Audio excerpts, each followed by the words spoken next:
Hello guys, pepa 2 tadzoka zvakare. Hanzi ndakaromba nemusoro wembudzi. Makasimba here tete? Ini nemudzimai wangu tiri couple iri kuma early 50s.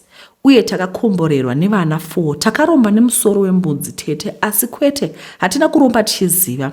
Kwete tete.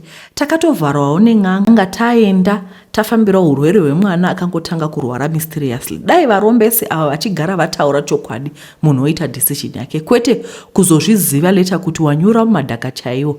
Imiwo vanorapa nevarombesi garai mataura chokwadi mani kuti idzi imhiko dzeurombo, kwete kuwana kwekurasira zvinhu zvenyu zvamunenge mazvitsvakira muga mozotambudza mweya isina mhosva.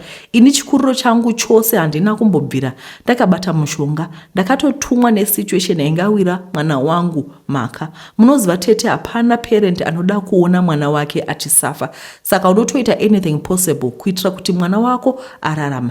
Izvo ndaigozivei zvangu. Tiri kukakatana nengozi mbishi mukati memusha.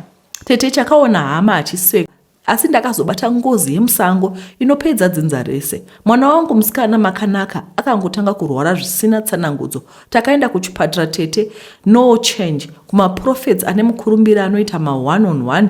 Takaenda kutopedza nyika, asi hapana chakabuda. Mukutaurirawo vamwe dambudziko redu ndipo patakarayirwa kune imwe n'anga yainzi inoita zvinogara zvakadai. Saka tete, mudzimu kana wakupa chironda wati nhunzi dzikudye. Ndaive ndapiwa chironda cheurwere hwemwana, saka ndaive ndongoitwa yose kuti mwana wangu apore. Takaronga nemudzimai kuti timboenda kwasekuru vedu, zvimwe pada mwana wangu angapora tikaona relief semaparents. Ndaiona kuti mudzimai wangu ari kungozvishingisa, asi ari kudyika achifamba nenyaya yeurwere hwange hwapfunya rusero mumba medu. Takafamba tikasvika kwatainge tarayirwa zvakanaka zvinengei. Takasvika sekuru vakati vaigona kurapa mwana wedu, upenyu hwake hukadzokera kuita normal.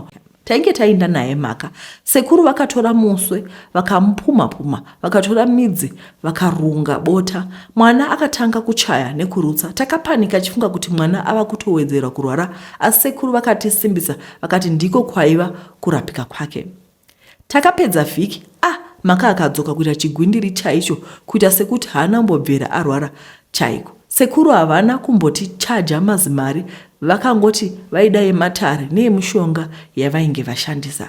Vakati urwere hwamaka hwaive hwakonzerwa nevanhu, saka they were going to attack again. Saka paitoda kuti musha usimbisiwe kuitira kuti kana vadzoka zvaizoshaya basa. Takapiwa musoro wembudzi wakasanganiswa nemushonga wavaiti wekusimbisa musha, zvikanzi tonochera pamusha payadi. Musoro takanzi tinoisa mupoto, topota tichidira mvura now and then. Tete nanhasi ndinokurudzira vanhu kuti mukaenda kunobatsirwa kune vanhu vemishonga zvamusinganzwisisi o zvamune doubt nazvo, please garai masiya.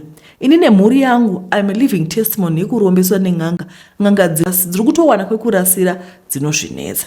Takadzoka kumusha tete tikaita zvataudzwa, ko taigozivei kuti urwere hwemwana hwaitova nani than matambudziko atakanokakatana nawo. Hativati tichiomberera musoro wembudzi. Imagine kuombera maoko musoro wembudzi yakafa kare. Tikasadaro tete, mwana anotanga kurwara zvisinganzwisisi, kuita senge arohwa nezvinhu. Manje hungava upenyu here hwekugara takabatira huro maoko? Hatisina life isu, we are always tired. Vana havachaendi kuzvikoro, vanongogara vachizamudzira hope. Ndinodemba zvangu kuti pakutsvaka masolution dai ndakatiza zvangu kuna Mwari, ndingadai ndisina kupinda munyatwa yakaipa kudai. Ndakazama kusolva urwere hwemwana wangu, izvo ndaizvipinza muna taisire. Ndiro dambudziko ratiri kusangana naro. Anyway, zvakaoma nyaya yemusoro wembudzi, saka kwai unodigwa mvura everyday. Manje my question is, hauori here? Hanzi hauna kuora musoro wembudzi, hauori unogara urimo uchingodigwa mvura, urimo vachiuombera kuti mwana asagwara. Zvinhu zvacho zvakaoma, saka vari kuti hatichazivi tichese nekuti tikasaombera mwana anogwara. Zvinhu zvakaoma zvari kusangana nazvo mhuri yeZimbabwe, saka tinokumbirawo kuti mungavabatsirawo kana pane anyone ane masuggestions kuti zvoitwa sei. Regai tiende kunyaya inotevera. Ada nen'anga yemanjuzi yandakasangana nayo paFacebook. Makadii tete? Ini ndiri murume ane makore 34 ndakarora, asi tete mumba mangu makaita dambudziko rebonde. Mudzimai wangu aindisema pamwe nekuteta. Ini ndiri murume anonyara kupfimba mabhembe. Mukadzi wangu kumuroora ndakamuona through Facebook. Again, fair ndinototya. Even kubvisa mukadzi hembe pandakamuroora akamboda kuenda nekuti ndainyara kana kupinza nhengo yangu maari ndopedza ndaproducer paside. Zvinhu izvi zvakazopera nekufamba kwenguva. Now ndavebhoa, asi mukadzi wangu akazongotanga kuti unondirwadzisa, akangotanga kuteta bonde dzamara ndabata kuti aive nechikumba. Nekurwadziwo ndakatanga kutsvaka zvinondivaraidza paFacebook. Ndipo pandakasangana nemudzimai akanaka chose, asi handina kuziva kuti anoita zvechivanhu. So ndakazoti ndaida kumuona, ndipo paakati ndiuye kumba kwake, asi dambudziko rangu zvakare rakatanga first day randarara kumba kwake. Handina chandakaita naye, zvaingoperera pakubata kuti ndiite bonde naye, ndaibva ndanyara. So ndichibuda ndakaona kuti atsamwa nekuti ndaive ndamusiya panzara. Asi mumba make makazondityisawo tete, maive nemishonga pamwe nemachira echivanhu. So pandakabuda mumba make ndakati handichadzokere, handina kuziva kuti ndapisira. Ndakatanga kumuivhodha mukadzi uyu, ndipo paakazotora picture rangu akandigadzira. Ndakatanga kuita problem yekubuda musana, zvekuti ndinoti kana ndichienda kunoita chimbuzi ndinoridza mhere isingaiti. Besides problem itete, mukadzi uyu handitomude, asi kana mari yangu yepay yapinda, ndinomisira pay yangu iyi ndinogona kusara ne100 US chaiyo, imwe yose ndamupa. Ndinozodemba ndatoisa ndichitambira ndomisira, handina nyaya naye, ndakatombloga kuFacebook nepaapp. Asi ndikada kuidelete hameno chinoita kuti ndidzisiye. So mukufamba ndakaudza kuti ndakagadzirwa nekuda kwezvandakamuita, asi zambuko apa kwese kwandafamba hapana. Samukoma vari kuti ivo vanosvoda kuita bonde nemadzimai, saka vakangonosvika vakabata munhu ndobva vamusiya. Asi kubva ipapo upenyu hwavo wabva washanduka. Zvinhu zvacho zvinhu zvakaoma chokwadi. Vanosvoda kuita bonde, vanosvoda. Regai tipinde mune imwe nyaya. Saka vari kuti vedu ndiri kutsvaka help. If there's anyone who can help me, ndibatsireiwo. Tete kwaitisanyaya yotaura zvetakudohla, ipo panoti nguva varanda venyu tongoita zvamunoda, tingagodi tava kudohla kutaura takaudzwa maF word. Zvinhu zvacho makadii tete kushandisa kwandakaita maspams ezvigunduru nevanorwara njere. Ndakarombera table mugulf. Makadii tete, ini ndiri mudzimai anogara kuEpworth, ndinozikanwa zvikuru munzvimbo yegulf nekuda kwemari yandinayo, uye ndiri one wevakadzi vemugulf vanoita mari zvisinei nemarari. Asi hazvina kutanga zvakadai, zvakatora masacrifice kuti ndiite mari. Right, muna 2006 ndakatanga kuita zveflea market mutown Pines paFisher yaiva kukopa kabhana. Ndakatanga kutengesa bhutsu ende dzakandipa mari. Ndakasvika pakuvhura imwe muna Ruzende nemuna Mbuya neHanda. Ndiko kutanga kwandakaita kuita vashandi. Ndakungoenda kubhodha kunohodha, zvinozova zvakaita ndinoromba ndaenda kunohodha kuMozambique. Ndakaenda nefriend yangu yaiva karombawo kuna mumwe mbuya, vakandipa mushonga waiva wakaiswa mukondom. Vakati ndiwo mushonga uchakupa laki, asi unofanira kufamba nekondom iri pese pauri, harifaniri kuonekwa kana kudonha pasi. Ndakanzi ndinofanira kurara nevarume vane tsvina sema street kids nevanorwara ndiye. Zvinova izvo zvaisemesa nekuti ndinofanira kudya nenhengo yesikarudzi netsvina iyoyo. Ndotanga ndazorera mushonga welaki wandakapiwa unogara mukondom. Ndakazorera ndakatanga kuita kudya nhengo iyi kusvika yachena nemate angu.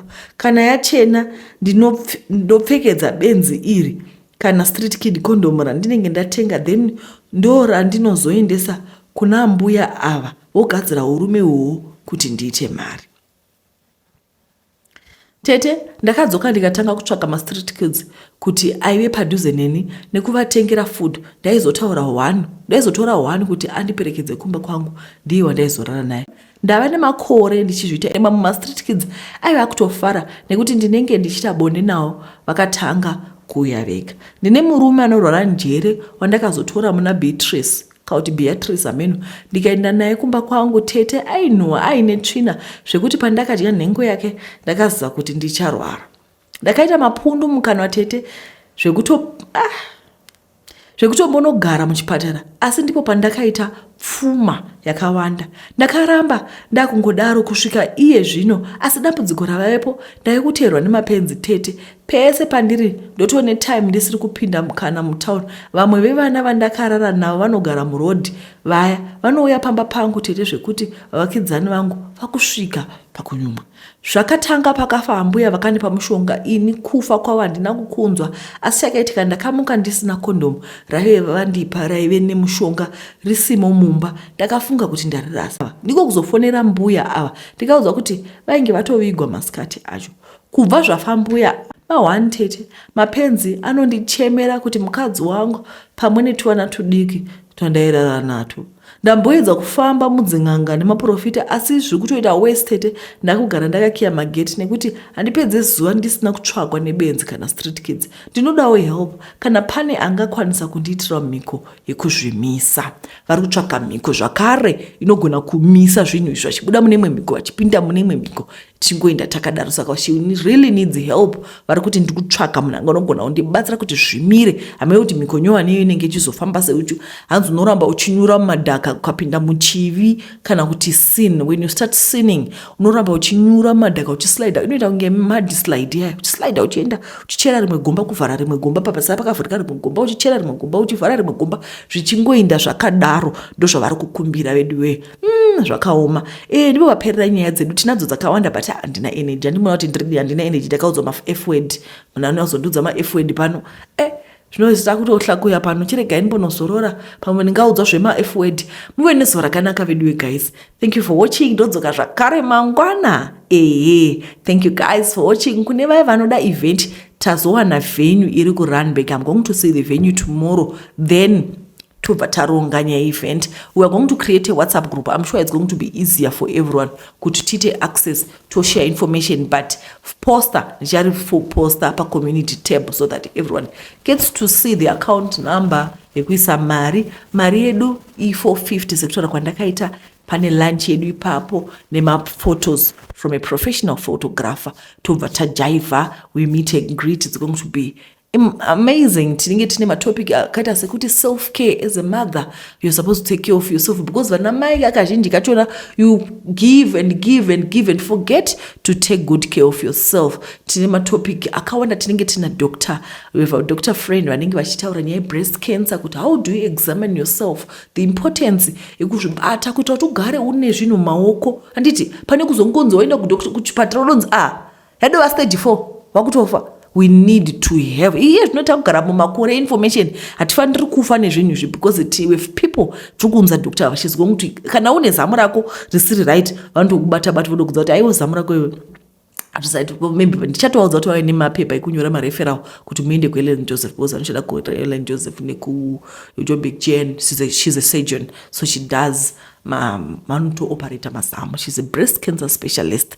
Saka muuye guys, you know, I really want to meet you guys. Thank you for watching. Muve nezuva rakanaka. Bye bye.